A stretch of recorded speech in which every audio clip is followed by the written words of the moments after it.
Lord. Greetings to you all in the matchless name of our Lord and Savior Jesus Christ.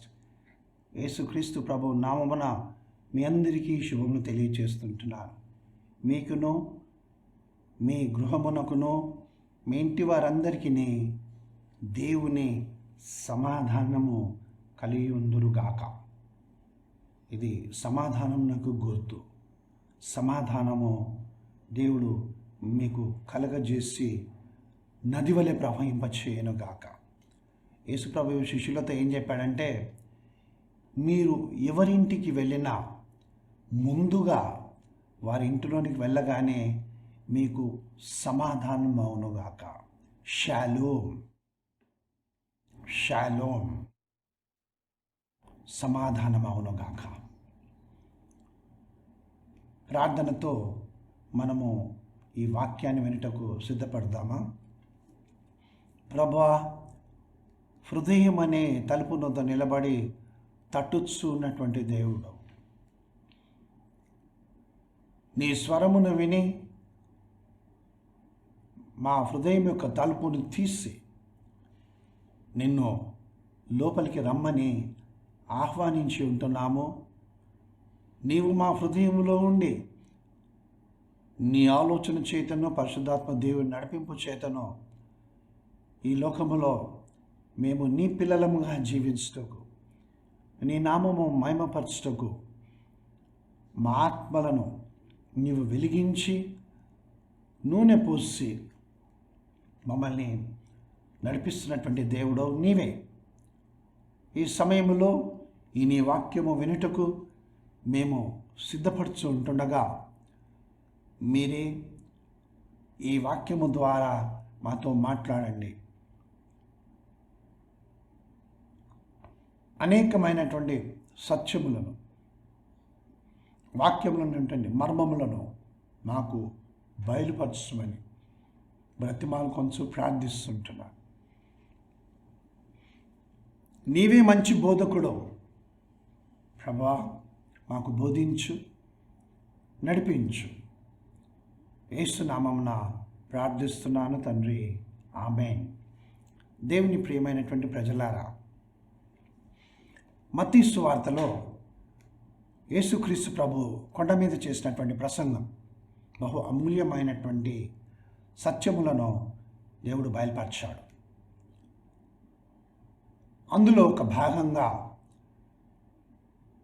మత్తయి సువార్త 7వ అధ్యాయము 7వ వచనంలో యేసు ప్రభు ఆ వినుచున్నటువంటి వారితో మాట్లాడాడు. ఈ దినమున వాక్యము ద్వారా ఆయన నీతో నాతో మనందరితో మాట్లాడుతున్నాడు. మత్తయి సువార్త 7వ అధ్యాయము 7వ వచనం, అడుగుడి మీకు ఇయ్యబడును, వెదుకుడి మీకు దొరుకును, తట్టుడి మీకు తీయబడును. అడుగు ప్రతివాడును పొందును, వెదుకువానికి దొరుకును, తట్టువానికి తీయబడును. ఇంకా ఏమంటాడంటే, మీలో ఎవడైనను తన కుమారుడు రొట్టెను అడిగితే రాతినిచ్చునా, చేపను అడిగిన ఎడల పామునిచ్చునా అని వారితో ఈ విధంగా చెప్తున్నాడు. మీరు చెడ్డవారై ఉండి మీ పిల్లలకు మంచి ఈవులను ఇయ్యనెరిగి ఉండగా పరలోకమందున్న తండ్రి తన్ను అడుగువానికి అంతకంటే ఎంతో నిశ్చయంగా మంచి ఈవులను ఇచ్చును. ఇక్కడ ఒక కండిషన్ చెప్తున్నాడు. కావున మనుషులు మీకు ఏమి చేయవాలని మీరు కోరుతున్ననో అలాగుననే మీరును వారికి చేయుడి. ఇది ధర్మశాస్త్రమును ప్రవక్తల ఉపదేశమున ఎన్నో. అవును, దేవుని మనం అడుగుతూ ఉంటే ఆయన మనకు ఇస్తూ ఉంటాడు. మత్తయి సువార్త 7వ అధ్యాయం 7వ వచనంలో, యోహాను సువార్త 14వ అధ్యాయం 14వ వచనంలో, యోహాను సువార్త 16వ అధ్యాయం 23వ వచనంలో కూడా ఆయన అడుగుడి అడుగుడి అడుగుడి అని చెప్తూ ఉన్నాడు. దేవుని ప్రియమైన ప్రజలారా, మనం అడుగుతాము, దేవుడు ఇస్తాడు. ఉద్యోగము, వివాహం కావాలంటే వివాహం జరుగుతుంది. మనకు ఆస్తులు కావాలంటే ఆస్తులు ఇస్తాడు. తర్వాత పిల్లలు కావాలంటే బహుమానంగా బిడ్డలను ఇస్తాడు. మంచి పోస్ట్ కావాలనంటే సెక్రటరీగానో ట్రెజరర్గానో కావాలి అని అంటే అన్నీ ఇస్తాడు. కానీ ఇచ్చిన తర్వాత దేవుడు ఒక విశ్వాసి లేక ఆపదలో ఉన్నటువంటి ఒక మనిషి, అత్యవసరంలో ఉన్నటువంటి ఒక మానవుని ప్రార్థనను విని దేవుడు ఇచ్చిన తర్వాత అతనికి ఉన్నటువంటి ఇవ్వబడినటువంటి ఉద్యోగంలో అతడు ఏం చేస్తాడంటే పరిస్థితులను బట్టి ఆ ఉద్యోగంలో అతడు టెన్షన్స్ని తట్టుకోలేక మోసాలు చేయడం ప్రారంభిస్తాడు, తప్పించుకోవడం ప్రారంభిస్తాడు, అన్యాయం చేయడం ప్రారంభిస్తాడు. తన ఉద్యోగ ధర్మమును సరైన విధంగా నిర్వర్తించడు. వివాహం కావాలని ప్రార్థన చేస్తారు. దేవుడు ఒక స్త్రీ ప్రార్థనను విని ఆమెకు పురుషుని నడిపించి వారిద్దరిని భార్యాభర్తలుగా జతపరచుటకు వివాహం ద్వారా ఆశీర్వదిస్తాడు. అదేవిధంగా ఒక పురుషునికి స్త్రీని నడిపించడం ద్వారా వారిద్దరు వివాహం ద్వారా జతపరచబడటకు వారిని ఆశీర్వదిస్తాడు. ఈ పెళ్ళైన తర్వాత ఇంకా ఈ భార్యాభర్తలుగా జతపరచబడినటువంటి వారిలో మిస్అండర్స్టాండింగ్స్, ఒకరినొకరు అర్థం చేసుకోలేకపోవడము, ఒకరి అలవాట్లను ఇంకొకరు ఓర్చుకోలేకపోవడము, ఒకరి పరిస్థితిని చూసి ఇంకొకరు హీనంగా మాట్లాడడము, ఈ విధంగా చేస్తూ నీవేం తెచ్చావంటే నీవేమి చేశావు, నీకేమి ఇచ్చారనంటే నాకేమి ఇచ్చారని బహుగా పోట్లాడుకొనొచ్చు. ఇంట్లో సమాధానం లేకుండా అమ్మాయి ఏమో తల్లిగారింటికి వెళ్తుంది, అబ్బాయి ఏమో తన ఇష్టానుసారమైన జీవితం జీవించడానికి ప్రారంభిస్తాడు. కానీ ఇద్దరు కలిసి దేవుని వైపున చూడాలి. కష్టం వచ్చినా, మిస్అండర్స్టాండింగ్ వచ్చినా, బాధ కలిగినా, అవసరాలు వచ్చినా భార్యాభర్తలుగా ఇద్దరు దేవుని వైపున చూసి ప్రార్థించాలి. అది చేయరు. మళ్ళీ సాక్ష్యం ఏం చెప్తారంటే, ప్రార్థన చేసినప్పుడు మా అమ్మాయికి వివాహం ఈ విధంగా జరిగిందండి, పలానా పాస్టర్ గారు ప్రార్థన చేస్తే మా అమ్మాయికి సంబంధం వచ్చింది, లేకపోతే పలానా పాస్టమ్మ గారు చేస్తే ప్రార్థన చేస్తే మా అబ్బాయికి సంబంధం వచ్చింది అని గొప్పలు చెప్పుకుంటారు. కానీ అక్కడ చూస్తే కుటుంబంలో సమాధానం లేదు, నెమ్మది లేదు. వివాహం అయితే జరిగింది, అడిగితే దేవుడు ఇచ్చాడు, కానీ దాన్ని నిలుపుకోలేకపోతున్నారు. తర్వాత పిల్లలు పుట్టాలనే ప్రార్థన, ఎక్కడెక్కడికో తిరుగుతుంటారు, ఎక్కడెక్కడికో వెళ్తూ ఉంటారు. కానీ వీళ్ళు దేవుణ్ణి అడిగేది తక్కువ. కొన్నిసార్లు అయితే వాళ్ళు అసలే అడగరు. ఆ క్లినిక్ అంటూ వెళ్తారు, ఈ క్లినిక్ అంటూ వెళ్తారు, అక్కడ ప్రార్థనలు చేస్తే టీవీలో చూసి ఇదిగో ఇక్కడ వీరికి ప్రార్థన చేస్తే పిల్లలు కలిగారని అక్కడికి పరిగెడతారు, ఇంకో దగ్గరికి ఇలాగే చేస్తూ ఉంటారు. కానీ వీరు ప్రార్థన చేయరు. మరి వివాహమేమో దేవుడే చేశాడని మళ్ళీ సాక్ష్యం చెప్తుంటారు. ఆ తర్వాత వీళ్ళు నిలబడలేరు. డబ్బులు కావాలి, వ్యాపారంలో అభివృద్ధి కావాలి, మంచి ఆస్తిపరులంగా మేము కావాలనంటే దేవుడు ఇస్తాడు. ఆ వచ్చిన డబ్బుతో ఏం చేయాలో అర్థం కాక ఇష్టానుసారంగా జీవితం జీవించడం ప్రారంభిస్తారు. డబ్బును సరైన విధంగా ఖర్చు చేయకుండా ఇష్టానుసారంగా ఖర్చు చేసి నష్టపోయి అప్పుల్లో పడి, ఎందుకు దేవుడు మాకు సహాయం చేయడం లేదు, ఎందుకు ఈ అప్పులు మాకు కలిగాయి, అప్పులు ఎందుకు తీర్చడం లేదు, నువ్వు అప్పులు చేస్తూ ఉంటే దేవుడు తీరుస్తూ ఉంటాడు కదా. చెప్తున్నారు కదా, ఈ రోజుల్లో అప్పులున్న వారులారా మా యొద్దకు రండి, మీరు మా కానుకలు ఇవ్వండి, మీ అప్పులు తీర్చబడతాయి. వినడం లేదా? లక్షలాది మంది పరిగెత్తుకొని పోచుంటున్నారు ఇలాంటి అడ్వర్టైజ్మెంట్స్ను విని కదా. కానీ దేవుడు ఇచ్చినటువంటి కొద్దిపాటి వాటిని ఆయనను జాగ్రత్తగా కాపాడుకొని, ప్రభా ఇవి నాకు ఇచ్చావు, నీకు వందనాలు, వీటిని దీవించి ఆస్వాదించు, ఇవి ఖర్చు చేయకముందు ఇంకా మిగులునట్లుగా వీటిని దీవించమని మనం ప్రార్థన చేస్తే ఆ విధంగా జరుగుతుంది. నాకు వచ్చి ₹1 అయినా ₹10 ఎప్పుడో ఒకసారి అవి నా చేతికి వచ్చినప్పుడు, ప్రభా ఇవి ఇచ్చినందుకు నీకు వందనాలు, ఇచ్చిన వారిని దీవించు, ఇదిగో ఇవి ఖర్చు చేయకముందే వీటిని ఆశీర్వదించి ఇంకా మిగిలినట్లుగా దీవించమని నేను ప్రార్థన చేస్తాను. నా దగ్గర ఇంత బంగారం ఉందని అనుకోకండి, బ్యాంకులో బ్యాలెన్స్ ఉందని అనుకోకండి. చాలామంది అంటారు, నీ దగ్గర డబ్బులు లేకపోతే నువ్వెలా చేయగలుగుతున్నావు ఈ సేవ? పాస్టర్లే అన్నారు నన్ను, నాతో పాటు ఉన్నవాడిని. ఈ రోజుల్లో ఉచితంగా ఎవరు చేస్తారు సేవ? నాకు చెవులు పువ్వు పెడుతున్నారు అన్నట్లుగా మాట్లాడారు పాస్టర్లు. అయ్యా, మేము మా డబ్బుతోనే సేవ చేస్తున్నాం, మాకు ఎక్కడి నుంచి సహాయం రాదు అని అంటే వాళ్ళు పలికినటువంటి మాట ఇది సత్యం. మనకున్న దానిలో నమ్మకంగా, కొంచెములో నమ్మకంగా ఉన్నవానికి దేవుడు విస్తారంగా ఇస్తాడు. పిల్లలు కావాలంటారు, పిల్లలు పుట్టిన తర్వాత పిల్లలను సరైన విధంగా పెంచారు. నేను చాలామందికి చెప్తూ ఉంటానమ్మా, వారికి సెల్ ఫోన్ ఇవ్వకండి. ఎక్కడ బ్రదర్ వింటలేడు? మీరు ట్రైన్లో ప్రయాణం చేస్తున్నా, ప్లేన్లో ప్రయాణం చేస్తున్నా, అది ఆఫ్లైన్ అంటే ఇంటర్నెట్ లేకపోయినా పనిచేసేటటువంటి వీడియోస్ని అందులో వారు లోడ్ చేసి పెడతారు, దాని పిల్లలకి ఇచ్చేస్తారు. ఇంకా ఆ మ్యూజిక్ వస్తూ ఉంటుంది, ఆ వీడియోలు చూసుకుంటా వాళ్ళు దాంతోనే గడిపేస్తుంటారు. ప్లేన్లో ఏమవుతుంది, పక్క మనిషి ఏం చేస్తున్నాడు, ఇవన్నీ ఏం పట్టించుకోరు, వాళ్ళకి ఏమీ తెలియదు. ఈ పిల్లలు పెద్దగా అయినాక పరిసరాలను ఏం గ్రహించగలరు, ఏం జరుగుతుందో వారికి ఏం తెలుసు? కాబట్టి పిల్లలను పెంచలేరు. పిల్లలు కావాలని ప్రార్థన చేస్తారు, దేవుని చిత్తానుసారంగా దేవుని కొరకు పిల్లలను పెంచరు. పోస్ట్ కావాలి, పదవులు కావాలి, ప్రార్థన చేస్తారు.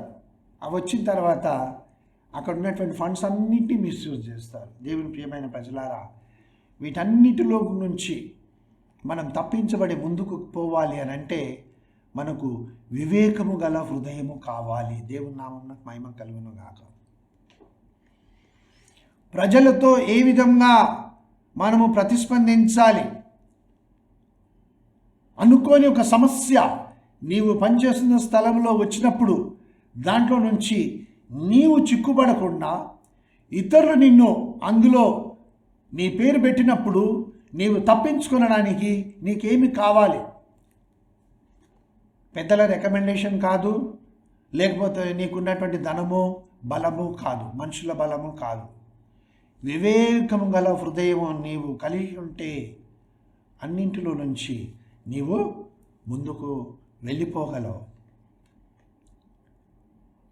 రాజైన సొలొమోను ప్రార్థన చేశాడు. దేవుడు అడిగితే ఆయన్ని ఏమని ప్రార్థన చేశాడంటే, ఈ నీ ప్రజలు ఉన్నారు కదా, వీరిని నేను నడిపించాలి, వీరికి నేను న్యాయము తీర్చాలి, వీరి బాగోగులు చూసుకోవాలి, వీరు అభివృద్ధి చెందినట్లుగా ఈ దేశం మంచిగా ఉండున్నట్లుగా నేను మంచి నిర్ణయాలు తీసుకొని పరిపాలన చేయాలనంటే నాకు వివేకం గల హృదయం నిమ్ము అని అడిగాడు. అది వివేకం అంటే. ఎందుకు? నేను కొండంత బంగారం కావాలని దేవుణ్ణి అడిగితే దేవుడు ఇస్తాడు, కానీ అది ఎప్పటికైనా బంగారం అంతా తరిగిపోతుంది. నాకు ధనరాశులు నిమ్మని అడిగితే అవి ఎప్పటికైనా కరిగిపోతాయి, తర్వాత ఏం చేయాలి మళ్ళీ నేను? అందుకే వివేకము గల హృదయంను నాకు ఇస్తే మంచి నిర్ణయాలు తీసుకొని నేను ప్రజలను పరిపాలిస్తాను. వారికి ఏం కావాలి? నీళ్లు కావాలంటే ఆ యొక్క డ్యామ్ కట్టించాలి.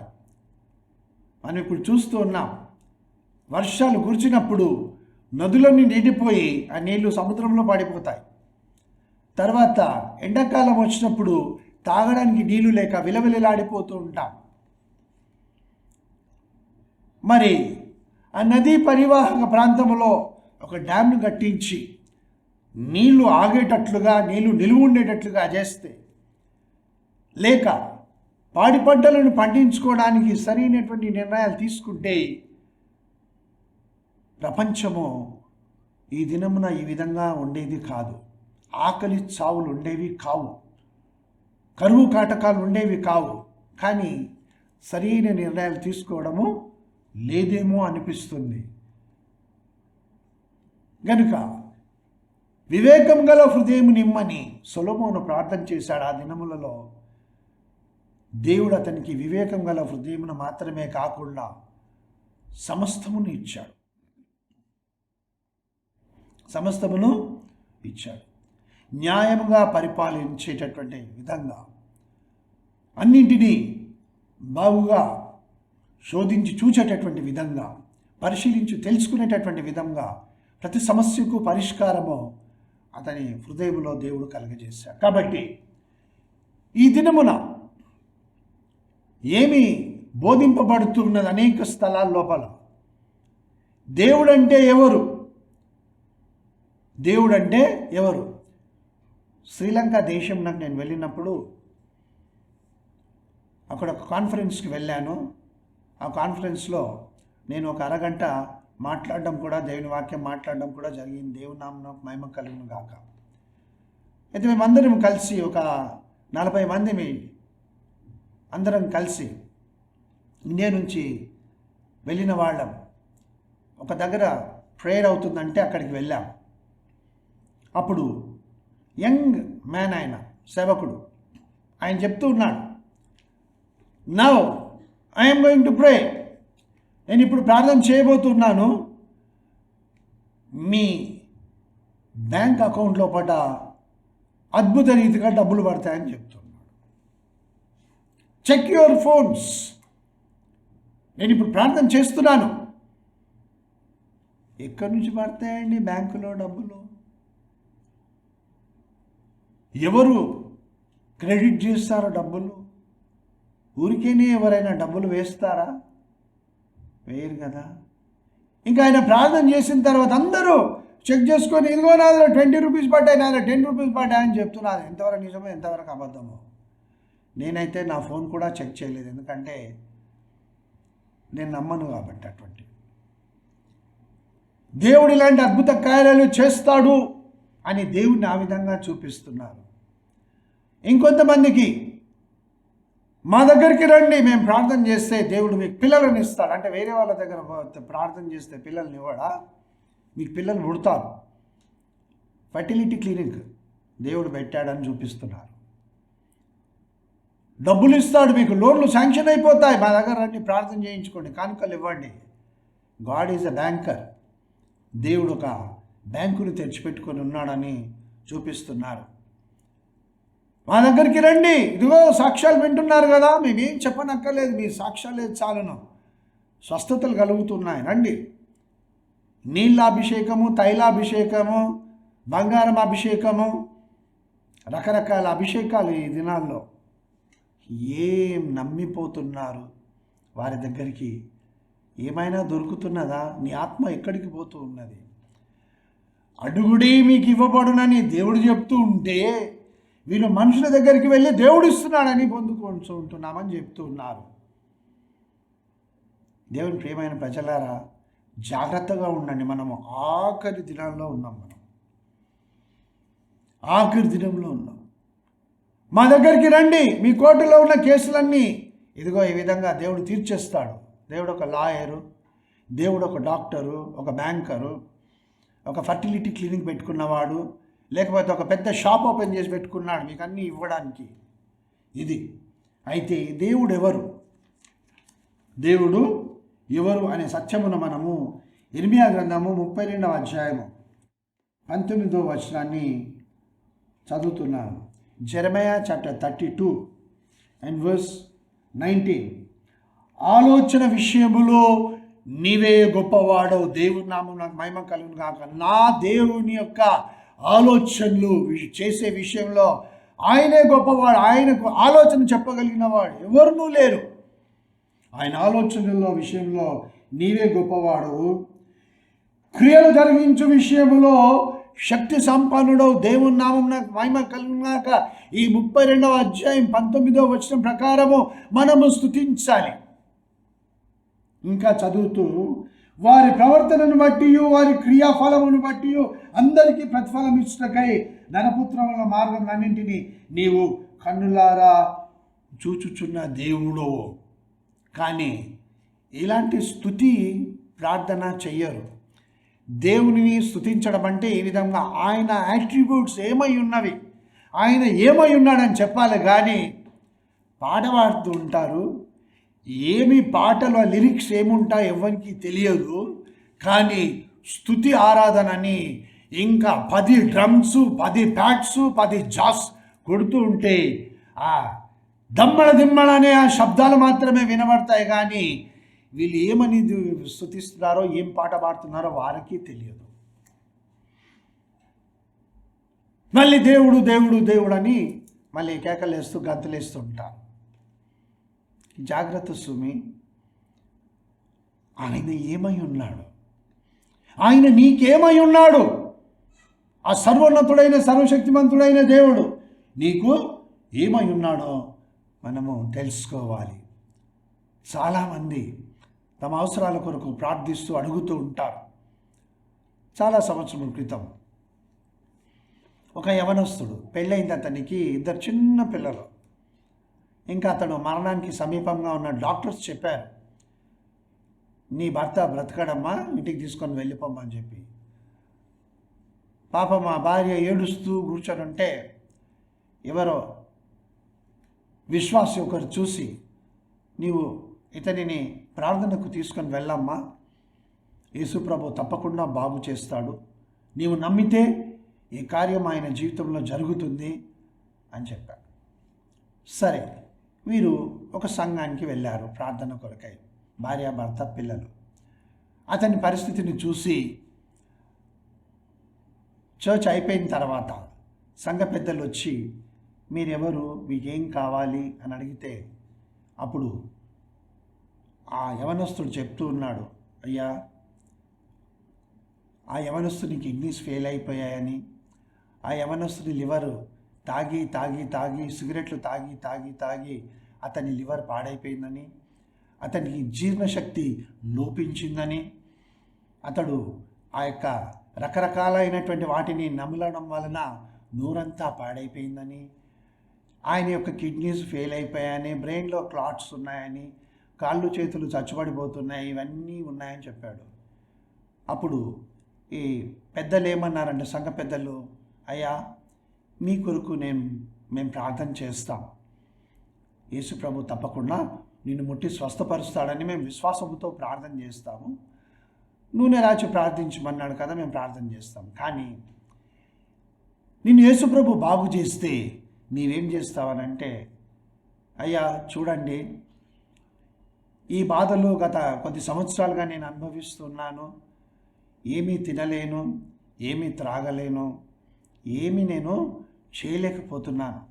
యేసుప్రభు నన్ను ముట్టి బాగు చేసి, అతని కిడ్నీస్ను బాగు చేసి, అతని లివర్ను బాగు చేసి, అతని ఇంటెస్టైన్స్ని బాగు చేసి, అతని నోటిని బాగు చేసి, అతని బ్రెయిన్లో ఉన్నటువంటి క్లాట్స్ను తీసివేసి, చచ్చుబడిన కాళ్ళు చేతులకు బలంనిచ్చి అతన్ని మంచి చేస్తే, ఇన్ని సంవత్సరాలుగా నేను ఎంతైతే తాగలేదో ఆల్కహాల్ అంతా తాగేస్తాను, ఎన్ని సిగరెట్లు తాగలేదో ఇన్ని సంవత్సరాలు అన్ని సిగరెట్లు తాగేస్తాను, ఏదైతే నేను వ్యభిచారం చేయడం ఆపివేస్తానో అవన్నీ చేస్తాను, ఇవన్నీ బాగైపోతే నేను వాటిని చేస్తాను అని చెప్తూ ఉన్నాడు. చాలామంది జీవితంలో దేవుని కృతజ్ఞతాస్తుతులు చెల్లించే అనుభవము ఉండదు. తమ అవసరాల కొరకు అడుగుతూ ఉంటారా? దేవునికి తెలుసు. దేని గురించి అడుగుతున్నారు మీరు? దానివలన దేవుని నామం మహిమపరుస్తారా? లేదు, మాట వరుసకు చెప్తారు అంతే. కాబట్టి ఒకని జీవితంలో దేవుడిచ్చిన ఈవులను సరైన విధంగా వాడడానికి మనము అడగాలి.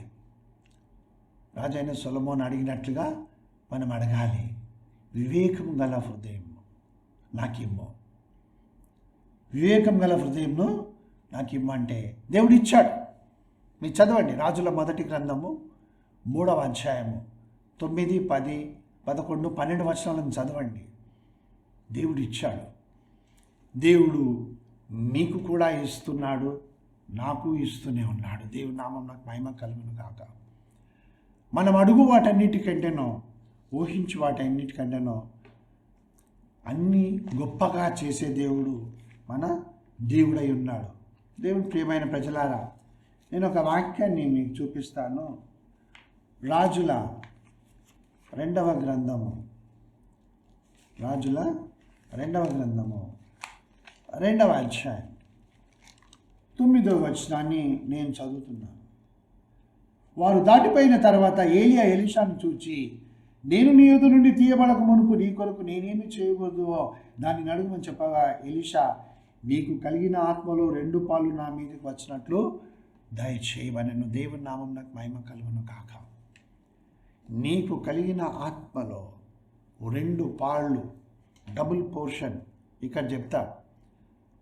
అయితే నేను పాత నిబంధనలో మీకు ఇది చూపిస్తున్నాను, కానీ నూతన నిబంధనలో డబుల్ పోర్షన్ కాదు, కొలత లేని ఆత్మ. దేవుని నామం నాకు మహిమ కలుగును కాక. There is no measure. Double portion, triple portion, 100% కాదు. కొలత లేకుండా ఆత్మను దయచే దేవుడు మనకున్నాడు. సొలొమోను కంటే గొప్పవాడు మన యేసుక్రీస్తు ప్రభు. నీవు నమ్మిన దేవుడు, నేను నమ్మిన దేవుడు యేసుక్రీస్తు ప్రభు. సొలొమోను కంటే గొప్పవాడు ఇక్కడ ఉన్నాడు. ఆయన సొలొమోనుకి ఇచ్చిన దానికంటే కొలత లేకుండా నీకు ఇస్తాడు, నాకు ఇస్తాడు. ఆస్క్. లూకాసు వార్త 6వ అధ్యాయం 38వ వచనంలో ఒక మాట ఉన్నది. క్షమించుడి, అప్పుడు మీరు క్షమించబడుదురు. ఇయ్యుడి, అప్పుడు మీకు ఇవ్వబడును. ఇవన్నిటిని మనం పాటించాం.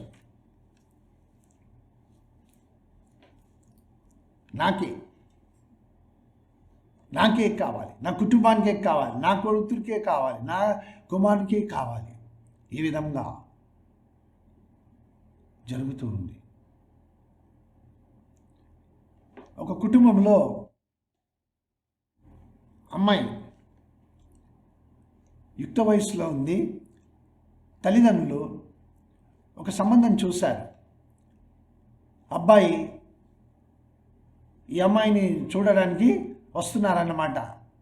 అమ్మాయి వాళ్ళు నచ్చారు అబ్బాయి వాళ్ళు ఇంటికి రావాలి. అయితే ఈ కుటుంబమునకు సమీప బంధువు అయినటువంటి వాడు, సొంతము అన్న లాంటివాడు, అన్ననే అంటే అన్నదమ్ముల పిల్లలు ఉంటారు అలా, వాళ్ళు ఏం చేశారంటే ఆ అబ్బాయి వాళ్ళు వీళ్ళ దగ్గరికి రాకముందే వెళ్ళి, మేము పలానా మా అమ్మాయి ఈ స్థితిలో ఉంది, మేము నీకు ఇంతకంటే 2 అంతలుగా ఇస్తామని చెప్పగానే వాళ్ళు ఆ అమ్మాయిని వదిలిపెట్టి ఈ అమ్మాయిని పెళ్లి చేసుకున్నారు.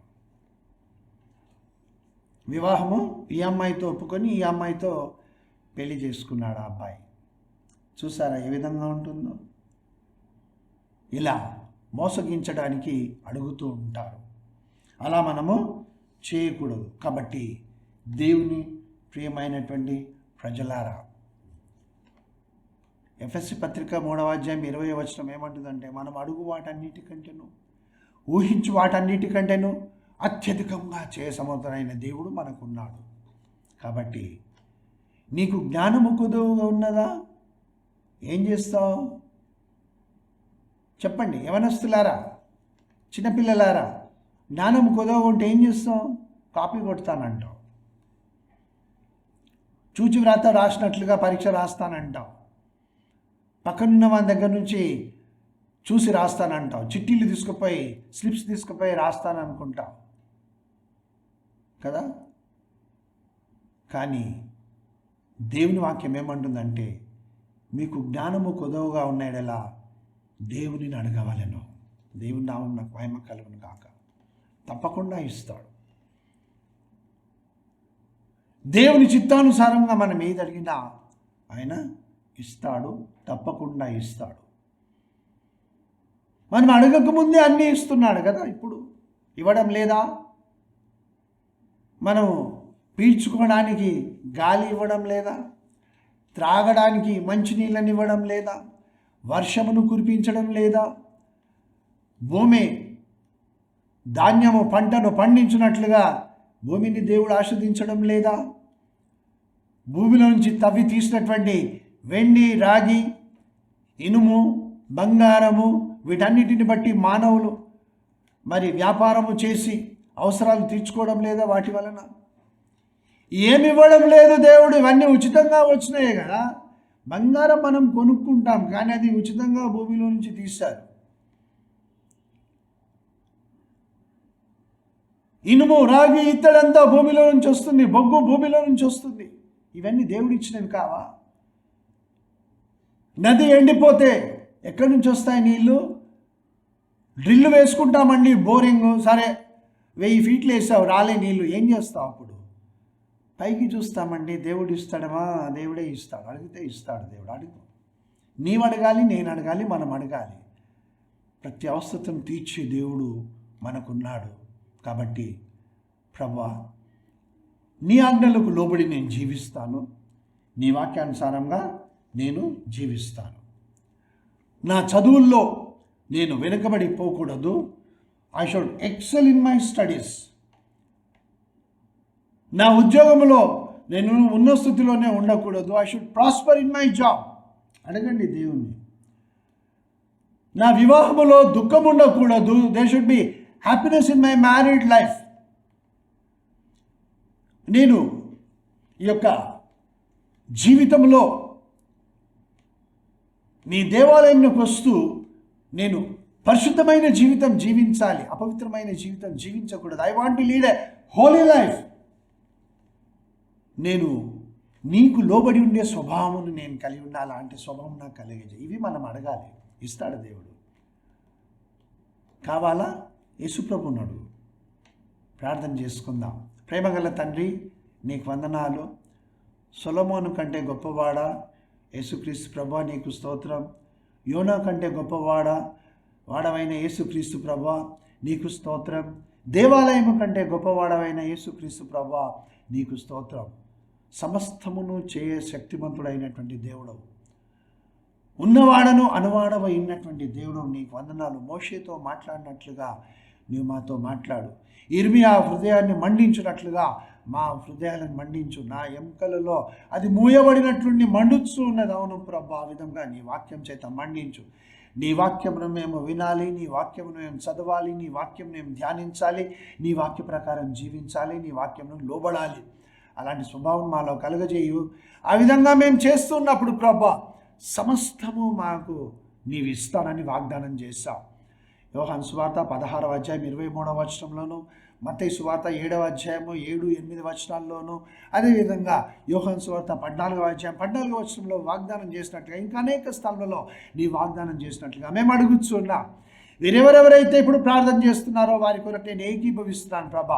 ఇదిగో వివాహం కొరకు ప్రార్థన చేస్తున్నటువంటి యవన బిడ్డను నీవు దీవించావు. సహోదరి వివాహము ఘనంగా జరుగునట్లుగా యేసు క్రీస్తు ప్రభువునందు విశ్వాసం ఉంచిన పురుషుణ్ణి, అతని కుటుంబాన్ని నీవు నడిపించి ఈ సంబంధమును నిశ్చయపరిచినందులకై నీకు వందనాలు.